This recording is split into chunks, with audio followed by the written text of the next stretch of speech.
ඔයාලටත් Gmail එකක් තව දුරටත් අවශ්‍යද? ඊමේල් එකක් තියෙන එක අද ඩිජිටල් යුගයේ අනිවාර්ය අංගයක් වෙලා තියෙනවා. මොකද මේ ඊමේල් එකක් නැතුව අපිට ෆෝන් එකකට ලොග් වෙන්න, ලැප්ටොප් එකක් ඔන් කරගන්න, ඒ වගේම තවත් අවශ්‍ය බැංක් account එකකට ලොග් වෙන්න, මේ හැම දෙයකටම අපිට Gmail එකක් අවශ්‍ය වෙනවා.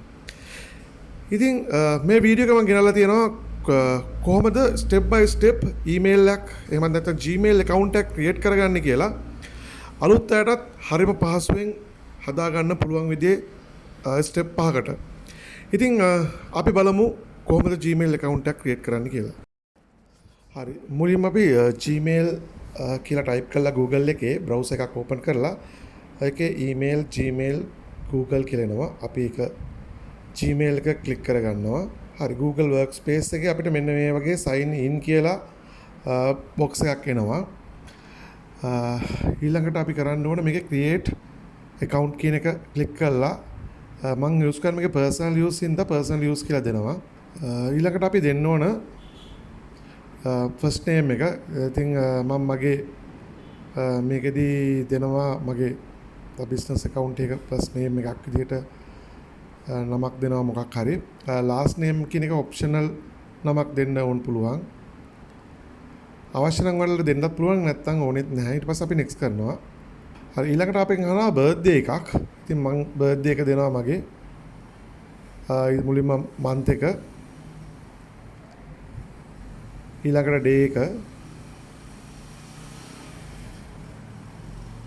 ඊළඟට අවුරුද්ද. ඊට පස්සේ මෙතන අපේ gender එක select කරන්න වෙනවා. මම ඉතින් male කියලා select කරනවා මේක.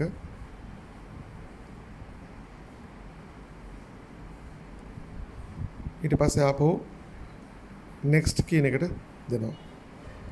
හරි ඊට පස්සේ අපිට මෙතන user name එක create කරගන්න ඕන Gmail account එකේ. ඉතින් මම අර මුලින් පාවිච්චි කරපු XAPI කියන නමම දෙනවා. නමුත් හුඟක් වෙලාවට අපිට මේක ගන්න බැරි next කරලා බලන්න ඕනේ මේක ගන්න පුළුවන්ද කියලා.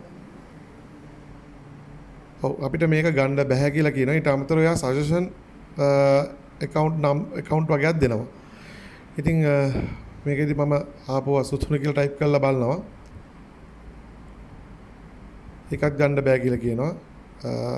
ඊට අමතරව මෙයා සජෙස්ට් කරන එකක් තියෙනවා පල්ලෙහා ටෙක්ස්පියර් 0.15 කියලා. ඉතින් මම ඒක සිලෙක්ට් කරගෙන next කරනවා. හරි ඊට පස්සේ මට තියෙන password එක create කරගන්න. ඉතින් මේ password එක create කරද්දී ඔයාලා සාමාන්‍යයෙන් password එකට දෙන්න ඔයාලට සාමාන්‍යයෙන් මතක හිටින විදිහට මුල අකුර capital අකුරක්, ඒ වගේම sign එකක්, ඒ වගේම numbers. මේ symbol වල එකතුවක්. ඒ කියන්නේ letters, numbers, symbols වල එකතුවක් විදිහට දීලා next කරන්න. ඒක මතක හිටින එකක් විදිහට පාවිච්චි කරන්න.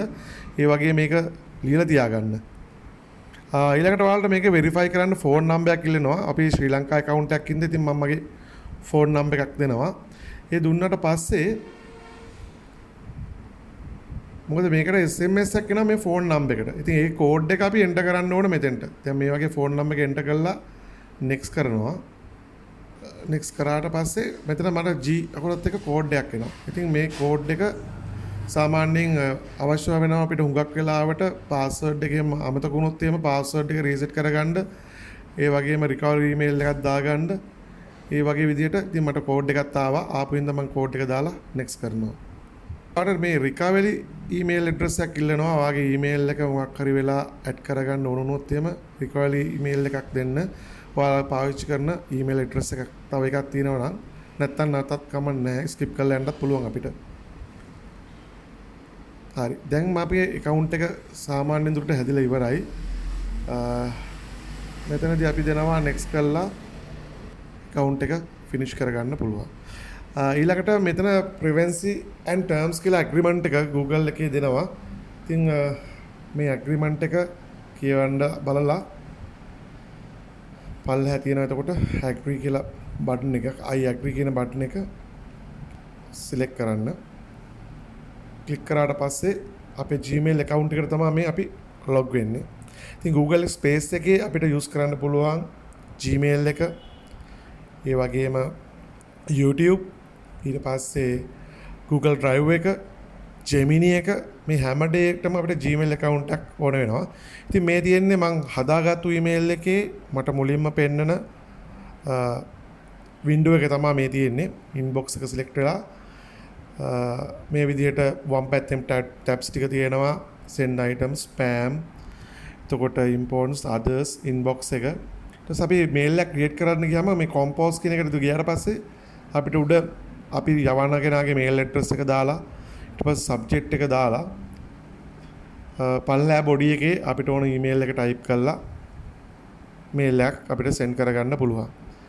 ඉතින් මේ මම කිව්වේ හුඟක් දෙනෙක් නොදන්න කෙනෙක් ඉන්නවා නම් ඒ කෙනෙකුට ඊමේල් එකක් කොහොමද අපි ක්‍රියේට් කරලා යවන්නේ කියන එක තමයි මේ කොම්පෝස් කරන්නේ කොහොමද මේල් එකක් ජෙනරේට් කරලා අපි හදාලා යවන්නේ කොහොමද කියන එක තමයි මම ඒ කිව්වේ. ඉතින් මෙතනින් send කියන බටන් එක ප්‍රෙස් කරපුවාම අපිට පුළුවන් මේල් එක යවා ගන්න. අපිට අවශ්‍ය කෙනාගේ ඊමේල් ඇඩ්‍රස් එකට. ඉතින් ඔයාගේ send item වලට ගියාට පස්සේ ඔයාලට පෙන්නනවා මේ ඊමේල් එක send වෙලා තියෙනවා කියලා.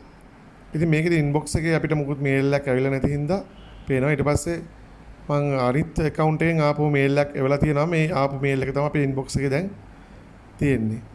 ඉතින් මේ විදිහට තමයි අපි මේල් එකක් ජෙනරේට් කරලා යවන්නේ. මේල් එකක් එන්න ගන්නේ. මේ තියෙන මේල් එක ටෙස්ට් මේල් එකක් විදිහට මම යොප් එක. ඊට අමතරව මේ log off වෙන්න පුළුවන්. මෙතන මේ T අකුරක් ඔයාලට පෙන්නනවනේ. එතනින් sign out වෙන්නත් පුළුවන් අපිට. එතන sign out කියන එක දුන්නාට පස්සේ අපිට පුළුවන් එකෙන් sign out වෙන්න. ඒ කියන්නේ ඔයාට ඊමේල් එක ඕනේ නැත්නම් එතනින් අපිට ආපහු යන්න පුළුවන්. මම හිතන්නේ Gmail account එකක් create කරන්නේ කොහොමද කියලා ලේසිම step 5ක් ඇතුළත මම කියලා දුන්නා. ඒ වගේම මම හිතනවා මේ වීඩියෝ එක ඔයාලට හොඳයි කියලා හිතනවා නම් ඔයාලා like එකක් දාන්න. ඒ වගේම මොනවා හරි ප්‍රශ්න තියෙනවා නම් පල්ලෙහා comment section එකේ comment කරන්න. මම අනිවාර්යයෙන් මේවට උත්තර දෙනවා. ඒ වගේම මාව තාම subscribe කරලා නැත්නම් subscribe කරන්න. ඉස්සරහට අපි තව වීඩියෝ ටිකක් සීරියස් එකකින් හම්බෙමු. ස්තුතියි.